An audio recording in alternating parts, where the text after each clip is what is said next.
টঙ্গী পশ্চিম পাড়া যুব সমাজের উদ্যোগে টঙ্গী কেন্দ্রীয় শাহী ঈদগাহ ময়দানে এক বিরাট বাৎসরিক ওয়াজ ও দোয়ার মাহফিলের আয়োজন করা হয়েছে। উক্ত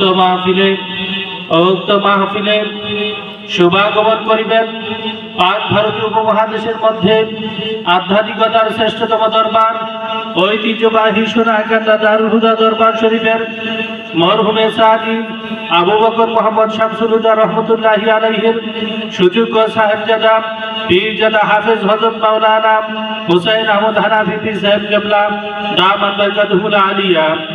উক্ত মাহফিলে প্রধান বক্তা হিসেবে তাশরীফ আনিবেন আন্তর্জাতিক খ্যাতি সম্পন্ন মুফাসসির কুরআন হযরত মাওলানা আব্দুল বাসির সিদ্দিকী সাহেব ঢাকা। উক্ত মাহফিলে আর ওয়াজ করিবেন হযরত মাওলানা শামসুদ্দিন আরিফি সাহেব কুমিল্লা। আর ওয়াজ করিবেন হযরত মাওলানা আবু বকর সাহেব টঙ্গী মকিম সরকার বাড়ি জামে মসজিদ।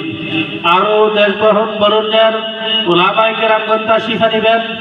অতএব আপনারা দলে দলে যোগদান করে মাহফিলকে সাফল্যমণ্ডিত করে তুলুন।